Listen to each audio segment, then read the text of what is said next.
সকালবেলায় রুটি আর সয়াবিন আলুর তরকারি দিয়ে ব্রেকফাস্ট কমপ্লিট করে দিনটা বেশ ভালোই শুরু হলো। তারপর মা একটু পেয়ারা কেটে দিয়েছিল, সেটাই খাচ্ছিলাম। এরই মধ্যে ডেলিভারি কাকু কল করে বলল আমার একটা পার্সেল আছে, তো সেটা রিসিভ করে নিলাম। ব্যাস, তারপর সব কাজ ফেলে রেখে এখন বসে পড়েছি পার্সেলটাকে আনবক্স করতে। তারপর সব কাজ কমপ্লিট করে এখন চলে এসেছে লাঞ্চ করার টাইম। আজকে লাঞ্চে খেলাম ভাত, কচু ভাতে মাখা আর পটল দোলমা। আজকে লাঞ্চ কমপ্লিট করে টক দই খেতে ভালো লাগেনি, একটু সুইট ক্রেভিংস হচ্ছিল, তাই একটা মিষ্টি খেলাম। দেন বিকালবেলায় রেডি শেডি হয়ে চলে গিয়েছিলাম স্যারের বাড়িতে। এটার একটা আলাদা মিনি ভ্লগ অলরেডি আমার চ্যানেলে আপলোড হয়ে গেছে, তোমরা যারা দেখোনি ঝটপট গিয়ে দেখে এসো।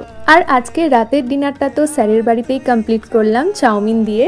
আর আজকে তো চন্দ্রগ্রহণ আছে, তাই বাড়ি ফিরেই ফ্রেশ হয়ে আমি সোজা চলে গিয়েছিলাম ছাদে চন্দ্রগ্রহণ দেখতে। তোমরা কারা কারা রেড মুন দেখলে আমাকে কমেন্টসে অবশ্যই জানিও। আজকের মতো এতটাই, তাহলে আজ আসি, চলো টাটা।